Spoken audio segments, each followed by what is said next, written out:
Just a minute, ladies and gentlemen. I think something is happening. That's all right. We covered it. Nestor also asked within the binary system with Imaru, Hercobus / Nemesis. I need some explanation there. And the surrounding planets and stars. Is Nibiru the only one that will cause havoc? No.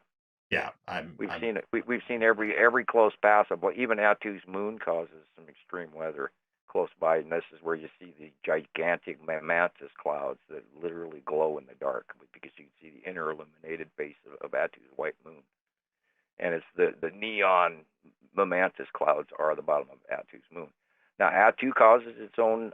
It has a what we call a snail foot, and it's this drop tail that snorkels and sucks up atmosphere and does all kinds of nasty stuff because they're smaller and they rotate, and that rotating ion drop axis will actually suck up some of our atmosphere and cause disaster. Uri, when it crosses over, covers the Earth in a cloud base that is so wide that we literally for weeks end up our Earth temperatures drop. Saru causes a snorkel effect, but doesn't pull anything in because it's already got a whole bunch of stuff underneath it. Between Uri and Saru is another asteroid field that we don't even discuss. And Nibiru, I think we just sort of pass by Nibiru almost like one of its moons. And it doesn't cause a great deal of effect other than to tip us on our side and shove us out of the way. And then some, minor disturbances with a few concentric moons passing before us, but generically, for the most part, what we have a lot of trouble with is the passing asteroid group between these planets and us, because it has to do with a gravitational, magnetational thing.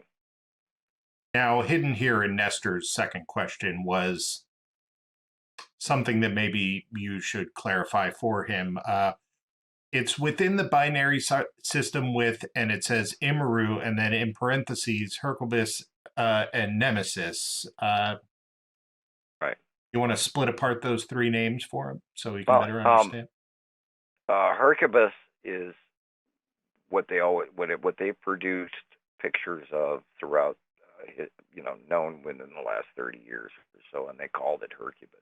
That, of course, is a human-handed name. It's another title.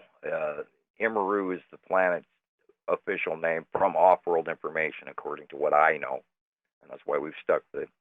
But it's a gas giant. It's massive. Nemesis, of course, is a term that has come from literally the Dark Ages and been cross-referenced because Nemesis is also a character name, and therefore it's a pseudonym. And it's what people buy into is the easy. It does have marketing Nibiru potential. For Dummies 101. I got to say, Nemesis has marketing potential. Right, and that's where you could call it an archetype, like they discuss in Aliens or Symbols of an Alien Sky, which is a great series, phenomenal series from the Thunderbolts project, and I follow a lot of their stuff. And they're finally getting on board with some of this. They're scratching the surface, though they don't know it. They're doing a great job. It's just co-names that easy information has sunk in. It's like the people calling string of pearls or another crazy name and this is why I don't go into that, where I try to stick as factual as possible, because if you start mistagging everything, and before you know it, everybody's confused. Right. Like, what does that mean? I don't know what that means because I read this, and then this is why we've been as hardcore about sticking to the facts and time-proven information only, and try to limit the conjecture. And a lot of people say, forget everything you learned on the internet. These are the facts.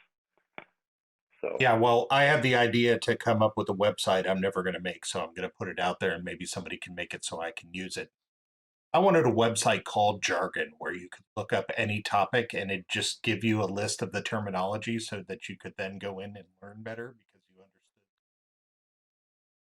Google kind of does that. Yeah, Bing, but there's a lot of options. Obviously. Bing, Google, I go to both Bing and Google sometimes, and then if I have questions, I'll ask the nice people out there, because believe me, I'll get 67 answers, and 2 of them may match. That's how you know It's it's the really real tough. one.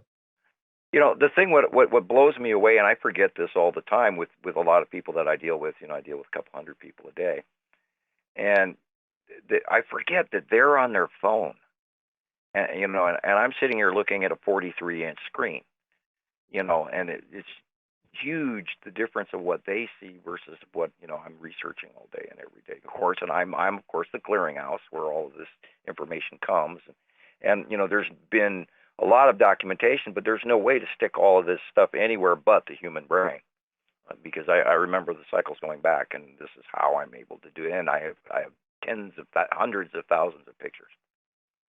So, and this is how we do this. We do comparatives, and then we ask for current information, and that way we don't distract or lose the new people.